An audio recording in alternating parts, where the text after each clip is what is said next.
Hello, everyone, and thanks for stopping by. This is the first episode of I Knew a Monster, where I talk to Yergy and Drewby from the true crime show The Misery Machine. They're gonna tell the story of not one, but two murders that happened while they were working at a call center in Lewiston, Maine.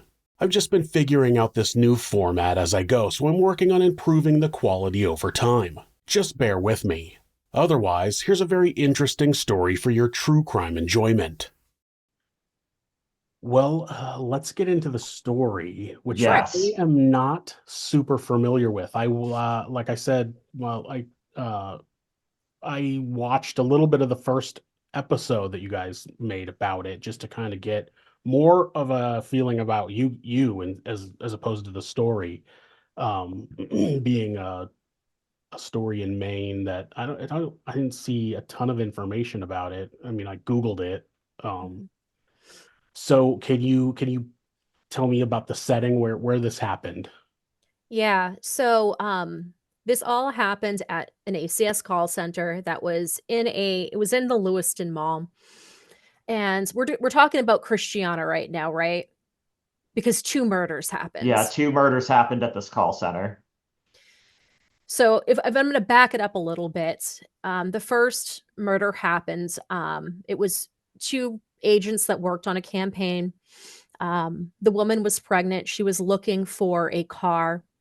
This guy who was an ex-felon who should have never been hired. He never had a background check for the things that he had done. He would have never passed. Um, he offered her this car. They took off on lunch. He raped and killed her and buried her in a shallow grave.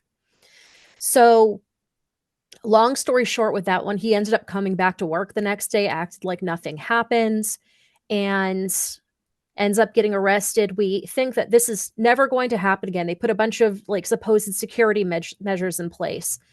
There was a lawsuit, and then lo and behold, 2010, it happens again. Okay, let me back So, you up. Let me back yeah, up. So you both worked at the ACS there, yeah, and Yes. what did you both do? yeah. I was management. I worked there for just under 9 years. Started off on the phones, and then I managed a campaign that handled credit card applications and then membership programs. And it was anywhere between 20 to 80 people, depending on the volume we had. hmm I started as an agent. I was there since like about 2009-ish, on and off. Like there was times I'd leave because I was going to school at the time. And when I finished school or was like splitting, like going to school part-time, I went from being an agent to being an acting supervisor. I didn't take the suit positions they were offering me because they were, in my own opinion, a scam because they would work you for 60 hours and pay you for 40 because it was salary.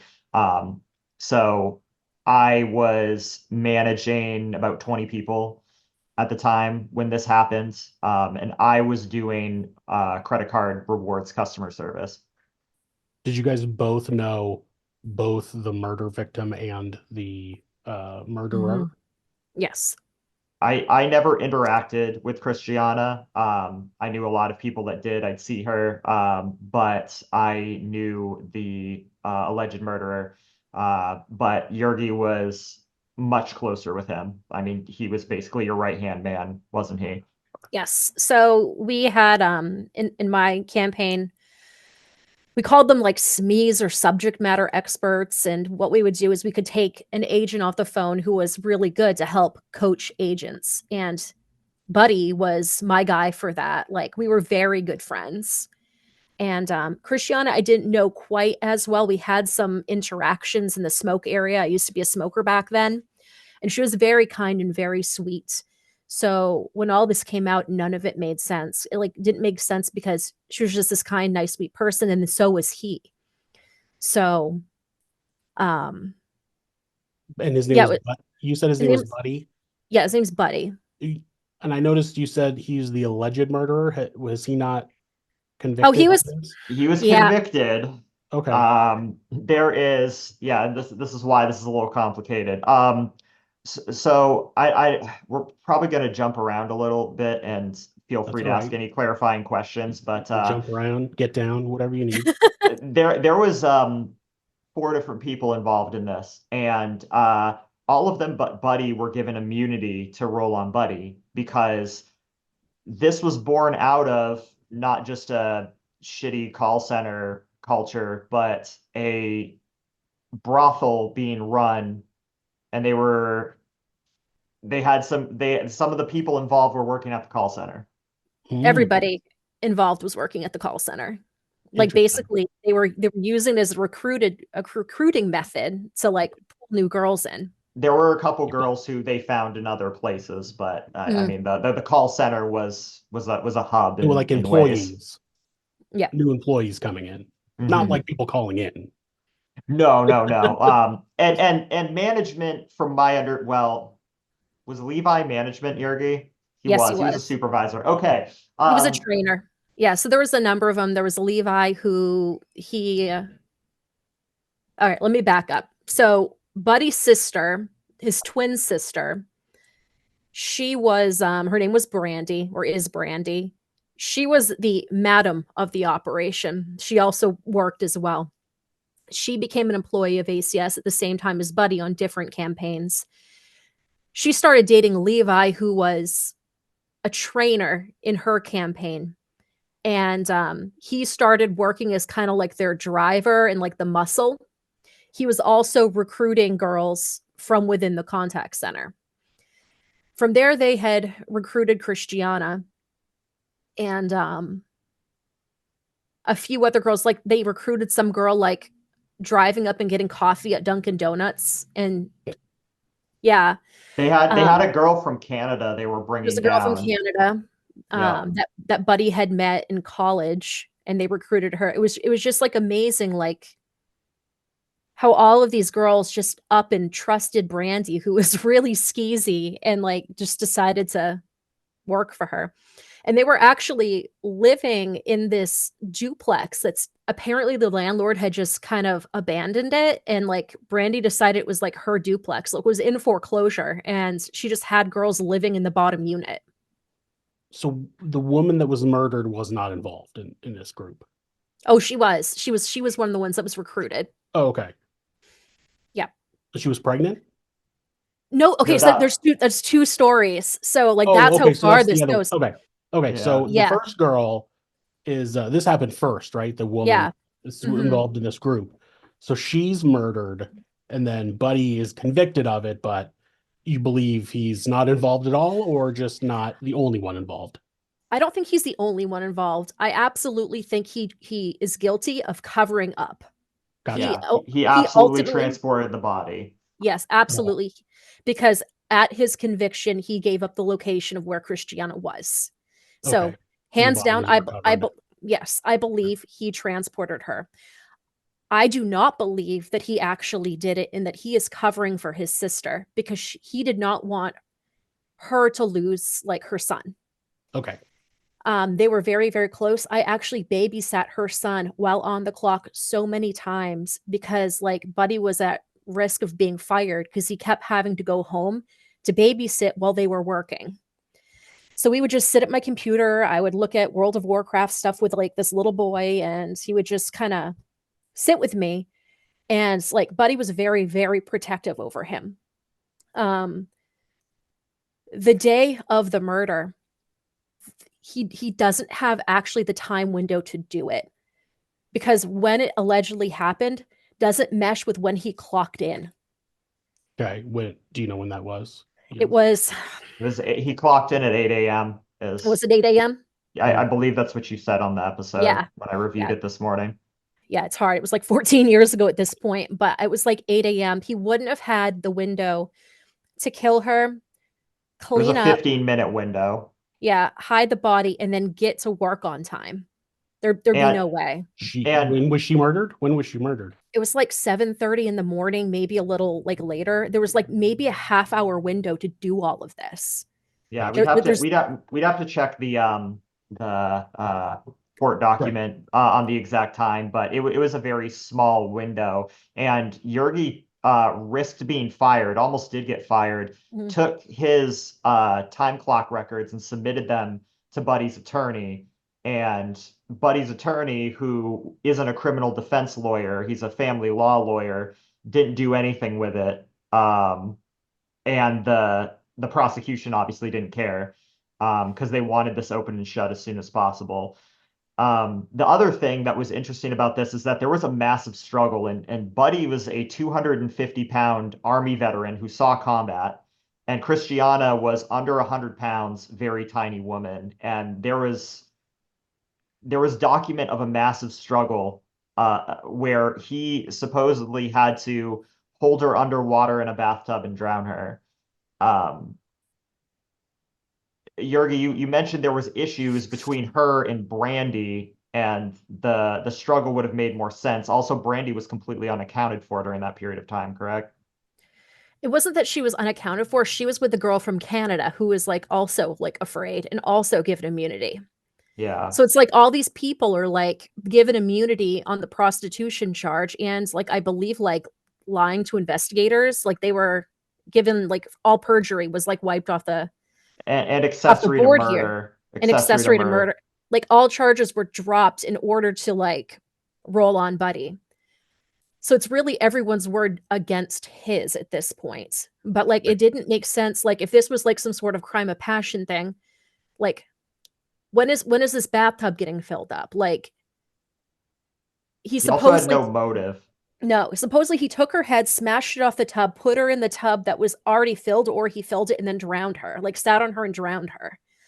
And It cleaned just up doesn't and make sense. got to work And then on cleaned up, dried up, cleaned the hole downstairs, hid her body out in like a trunk of a car, and then he didn't really drive.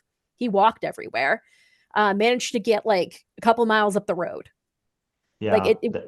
yeah. This would have been like a 25-minute walk, I would say. Yeah. And there was blood evidence, like a lot of blood evidence. Like they found like all over that floor.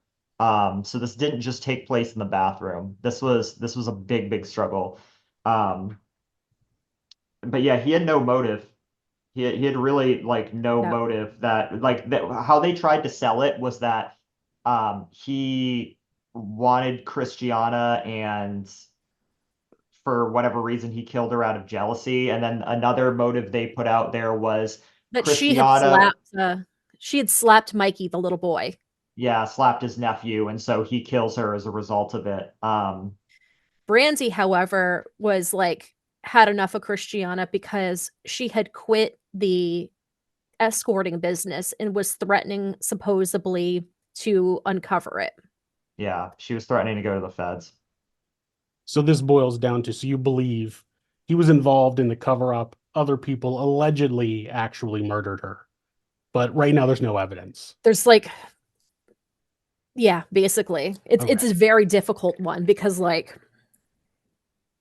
it definitely went if there one was way, evidence, they were given Mhm. immunity. So Mhm. okay, Yeah. and so this led to some security at the supposedly some security they said at your work to help because is the person that went Buddy, was he the one that had a record that shouldn't have been? No, so that was the Okay. first murder. So there's a separate murder altogether. It's Donna Parody and Richard Dwyer. Richard Dwyer. She was And the they pregnant also woman. worked at all ACS. Yes, that Yes. happened, I believe it was 2007. 2007 or 2006, yeah. Did you still work there? Oh, I had been there since 2004. So I was there for Okay. all of this. Okay. Yeah, And they both so worked there? they both worked there. Like And he had I a worked, criminal record, shouldn't have passed. yeah, should not have worked there. He like had so he worked for a credit card company. He had convictions for armed robbery. He did federal time for it. He had convictions for raping a woman, and they would have never approved him to work like in that campaign. Never. It would have never happened. And since what ended up happening as a result of that is they actually started doing background checks on people for a very brief period of time. We had security. Then security went away. And not that it would have even really helped because all of this was going on behind the scenes outside of work. Like in both cases, really. And the police came in and gave them all like this was like right before I was here, this murder. But the police came in and just be like, yeah, why don't you guys just walk out with the buddy system, or but just know that if somebody wants to kill you, they're gonna kill you. Like, didn't they say that exactly word for word to you, Yergi? It was something weird like that. I mean, like at this point, like it's very long ago, but it was Hey, like, if it's your time, what are we gonna do? The yeah, they're local like, police was pretty hands off. They just couldn't they be were. fucking bothered. A lot of girls wanted to start bringing a knife to work in their pocket, and they're like, well, you can't do that because back then you couldn't like conceal carry in Maine. You can now, but he was like, yeah, if you do that, that person's just going to take it and use it on you. You're going to get stabbed, so just don't bother. Just carry like pepper spray and like have a buddy system. So it was a really weird situation. But that like And was like a whole it put a lot of negative attention to the call center, to the point where there was always media outside, and we were told if you speak to the media, you are fired on the spot. And it got to the point where if you spoke about the murder on the floor and somebody reported that, it was grounds for potential termination. Like, they wanted this to go away. This was one of the biggest employers in the Lewiston area, and at the time the economy was terrible. We only had like three major employers. It was us, the Walmart distribution center, and TD like Bank. the Dingley Press. What Go happened with ahead. the murder? I feel like we skipped the murder a little bit. So So they had what ended up I'm sorry. I was just to say because we kind of got through the he didn't get a background check, shouldn't have worked there or whatever. But yeah. So with him, it was a situation she was trying to buy a car and she didn't have much money. So he offered to sell her a car for $500. So she left work one day during lunch, walked several miles up the road to the bank to get like a money order to to pay him. For whatever reason, walked back, got it in cash. They met up during the lunch break, and then he brought her across the street to this other mall where he raped and killed her and then buried her behind it in the woods. So that's what happened with that one. Um, and then he came a- back to work the next and day. the next day he ended up coming back to work, but like it was really, really bizarre. He didn't, there's a lot of theories out there, including from his family, because his sister like reached out to me like after the fact, like after we had published the episode. And she believes that he was not able to function on the outside and wanted to go back to prison. And I believe that because he seems to be having a pretty good time in prison. He's joined like the puppy program and all sorts of stuff and just seems to be a lot more happier institutionalized because he didn't do anything to cover his tracks. He walked into Walmart, like bought the shovel and bought like a pickaxe, went and got like an iced coffee, was walking around with it, like paid with the money she gave him, then left the tools at the scene. Well, Like some he didn't, criminals are just stupid. yeah, he just gave like no care to any of it. And they picked him up and yeah, I mean that was really the end of it. They picked him up on an unrelated burglary charge. I'm not sure he actually even did that, but they picked him up on it. And that was really, I mean, it was a very like cut and dry case. They Did he had them confess to both. them, or after they picked him up? No, How no. did they? Oh, he denied it, and they Yeah, trial because all that stuff. yeah, the trial, they ended up, having all the camera footage of him with the tools that match the serial numbers. And that one was very cut and dry and like resolved very quickly. Yeah, Um, but the aftermath of that was putting ACS in the media spotlight, and Lewiston, unfortunately, and overall creating this culture in the call center, which was already a really bad place for a number of reasons, unethical reasons, but now thinking like, oh, we could get murdered here. Like, this is something that could happen in a place where this isn't supposed to happen. Maine is looked at as a very safe place. And the court systems here are really treated as such. If somebody is murdered, and they're able to close it as quickly as possible, they will. If not, they cold case it and they pretend like it doesn't exist. This is supposed to be a safe place to raise your family. Nothing bad ever happens here. That is the outlook on this, and nobody wants that cracked. So that was difficult.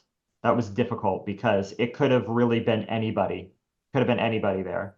He chose he just Donna wanted at to kill random. someone. Yeah, he just chose Donna at random. Really, it could have been any other woman there.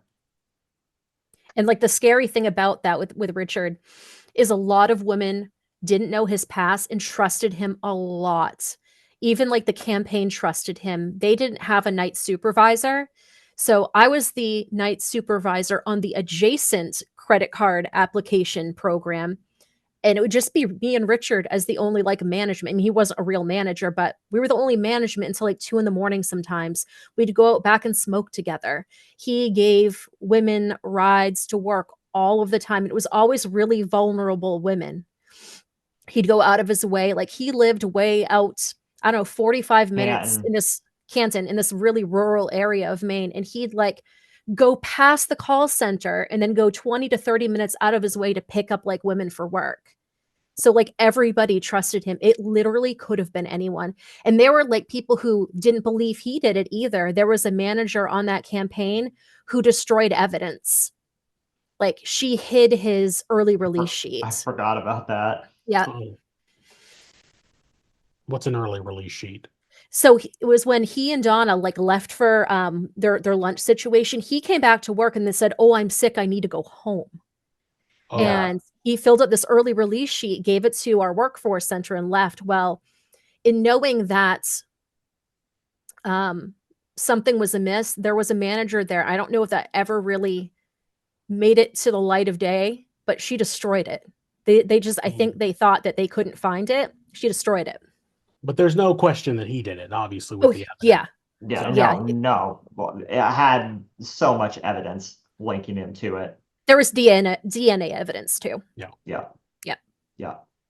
Well, interesting. Yeah, everybody thinks of Maine as being quiet, safe, and who knew? You guys had so much seedy goings on. Yeah, I mean, we had the mass shooting this year too. But that was like 5 minutes down the road from us, both places. Like between Yergy and I, we know about 10 people who have committed murder.